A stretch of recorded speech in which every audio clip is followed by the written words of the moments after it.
बात अब जरा लेफ्टिनेंट गवर्नर, इंतजामिया और उमर अब्दुल्ला सरकार की भी करते हैं। मौजूदा वक्त में अगरचे बिजनेस रूल्स पर कोई बात नहीं बनी है, इत्तफाक नहीं हो सका है, इख्तियारात की लड़ाई शुरू हुई है। इस दरमियान एक बुरी खबर उमर अब्दुल्ला सरकार के लिए आइंदा कुछ दिनों में हो सकती है, क्योंकि इतलात ये हैं कि वो मामला जिसमें 5 अरकान असेंबली को नामजद करना था, 5 लोगों की नॉमिनेशन जो होनी है,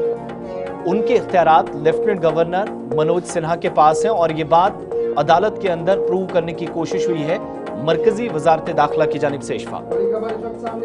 कि लेफ्टिनेंट गवर्नर 5 मेंबरान को नॉमिनेट करने के अज खुद नॉमिनेट करने का इख्तियार रखते हैं। मामला अदालत के अंदर भी ज़ेर समाअत था, जिसमें कहा गया था कि लोकल गवर्नमेंट है जनाब, लोकल गवर्नमेंट को पूरा मौका दिया जाना चाहिए ताकि वो अपने तरीके से नॉमिनेशन करवाएं। और ये कौन नॉमिनेट करने, इनमें वेस्ट पाकिस्तानी रिफ्यूजीज़ हैं, इसमें ख़वातीन हैं, इसमें कश्मीरी पंडितों के लिए नॉमिनेशन है। और ये बिल्कुल डिफाइंड एक क्राइटेरिया था कि किन लोगों को यहाँ पर नॉमिनेट करना था। और अदालत के अंदर कांग्रेस की एक PIL भी थी जिसको लेकर यह मामला चल रहा था, लेकिन हमारे ज़राया इस बात की तस्दीक कर रहे हैं कि वजारत दाखिला ने जो बात अदालत उज़्मा अदालत के सामने रखी है उसमें उन्होंने ये साफ कर दिया कि ये क्राइटेरिया लेफ्टिनेंट गवर्नर का है। रीऑर्गेनाइजेशन एक्ट के अंदर तमाम तफसीलें दर्ज कर दी गई हैं और इस तरीके से जो पिछले कई महीनों से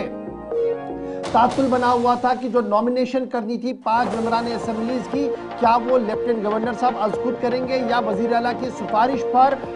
लेफ्टिनेंट गवर्नर करेंगे, यानी उमर अब्दुल्ला साहब की जो हुकूमत है उनकी सिफारिश पर लेफ्टिनेंट गवर्नर नॉमिनेट करेंगे। लेकिन अब इतलात और खबर ये है कि बड़ा झटका इसमें लग सकता है। ये पॉलिटिकली आप मानिएगा एक बड़ा झटका होगा अगर आज खुद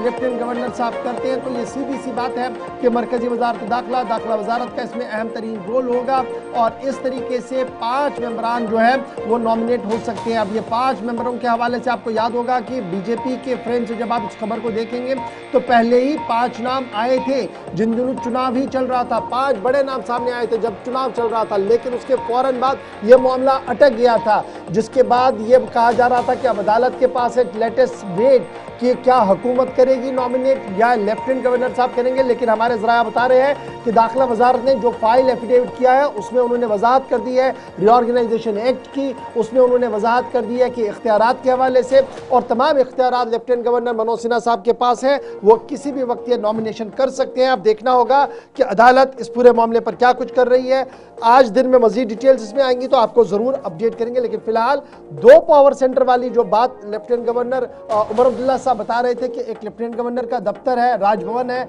और दूसरा वजीर आला का दफ्तर है, वो एक बार फिर विजिबल और साफ यहाँ पर पॉलिटिकली भी नजर आ रहा है।